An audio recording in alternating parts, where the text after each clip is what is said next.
அழுது கத்துது கதறுது. இந்த 11 பேர் சேர்ந்துக்கா அந்த 3 வயசு குழந்தைய அந்த அம்மா கையிலேருந்து பிடுங்கி அது காலை பிடிச்சி தரையில் இருக்கிற கல்லில் அடித்து 3 வயசு குழந்தைய கொண்டு விட்டானுங்க. 3 வயசு குழந்தை துடிச்சு செத்து போச்சு. அதோடு நிற்காம அந்த 5 மாதம் கர்ப்பிணியை 11 பேரும் சேர்ந்து சீரழிச்சிட்டான்.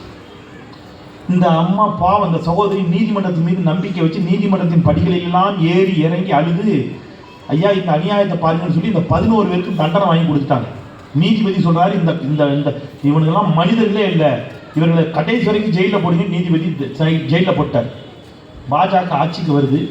வந்த உடனே இந்த 11 பேரையும் விடுதலை பண்ணிட்டான். 11 பேரையும் விடுதலை பண்ணிட்டான். குஜராத்தில் என்னை மாதிரி ஒரு பத்திரிகைக்காரன் போய் கேட்குறான் பாஜக எம்எல்ஏட்ட, ஏண்டா அநியாயம் பண்ணிட்டீங்களா, இப்படி இந்த 11 பேரை விடுதலை பண்ணிருக்கீங்களா, இந்த 11 பேரும் ஒரு பச்சை பிள்ளையை கொண்டு அந்த பிள்ளைக்கு சொந்தக்காரெல்லாம் கொண்டு அந்த பிள்ளையை சீரழிச்சவன் 11 பேரை ஏண்டா விடுதலை பண்ணீங்கன்னு கேட்குறான். யூடியூப்ல இருக்கு, எல்லாம் ஆதாரத்தோட பேசுறான். ஏன்டா அப்படி பண்ணீங்கன்னு கேட்டான்.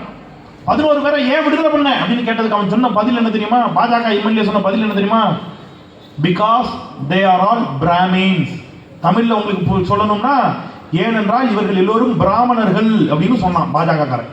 அப்படின்னா என்ன அர்த்தம்? இந்த நாட்டில் பார்ப்பனர்கள் பிராமணர்கள் கொலை செஞ்சாலும் பரவாயில்ல, பெண்களை பாலியல் வல்லுறவு செஞ்சாலும் பரவாயில்ல, நாங்கள் விடுதலை செய்வோம் என்று சொல்லக்கூடிய ஒரு பாஜக கொடுங்கோல் ஆட்சி இந்த நாட்டில் நடந்து கொண்டிருக்கிறது.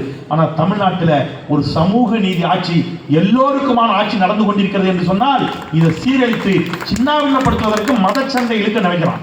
நாம ரொம்ப